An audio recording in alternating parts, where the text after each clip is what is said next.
अपने जीवन की दो निष्ठाएं भगवान यहाँ पे बताते हैं।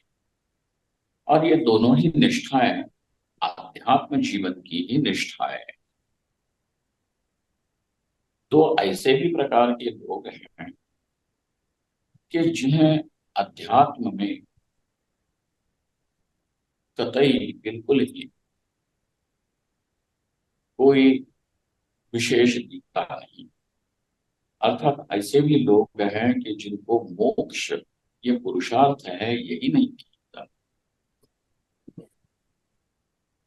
उनके लिए केवल काम, भोग और धन का संचय करना, इतने भर में ही उनके जीवन की कथा पूरी हो जाती है।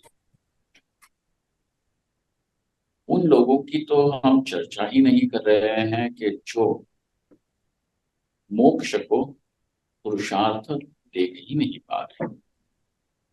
इसलिए इन दो जीवन शैलियों से, दो प्रकार की निष्ठाओं से भगवान केवल उन्हीं लोगों के विषय में अब कह रहे हैं कि जो मोक्ष को पुरुषार्थ देख रहे हैं।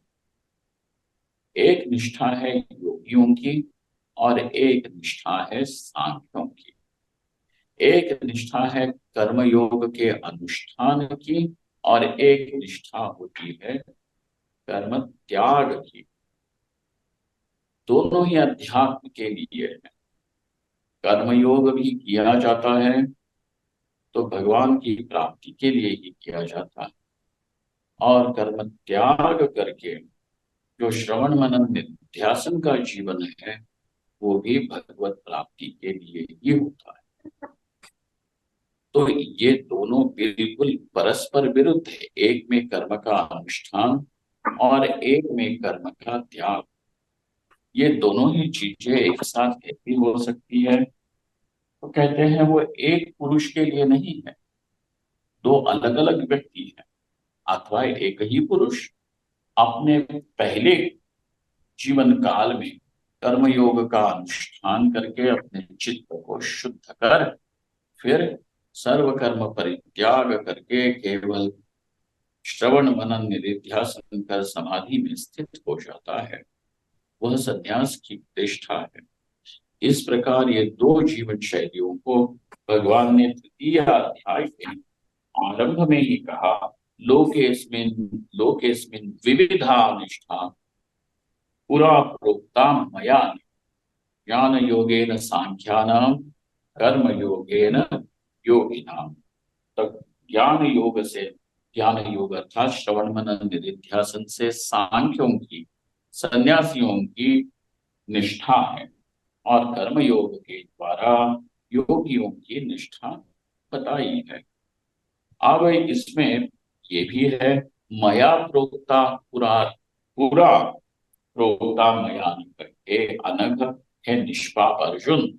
ये तो मैंने पहले से ही, मतलब अनादि काल से, जब से ये सृष्टि का प्रवर्तन है तब से, और जब से मनुष्य इस भूमि पे है तब से, जब से मानवता की चेतना है तब से ही ये दो निष्ठाएं साथ साथ चली आई।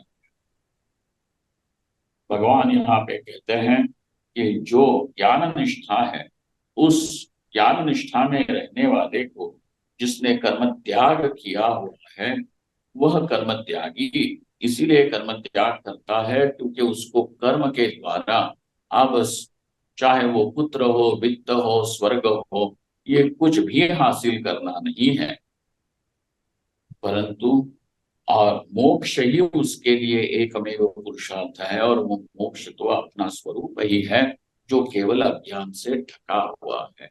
इसीलिए वह कर्म त्याग करके केवल उस अज्ञान निवृत्ति का साधन ज्ञान, उसी का ही अनुष्ठान करता है। इसीलिए ये भगवत गीता का जो अंतिम संदेश और चरम उपदेश यही है, क्या? संन्यास पूर्वक ज्ञान निष्ठा ये मोक्ष का साधन है। ओम शांति शांति शांति।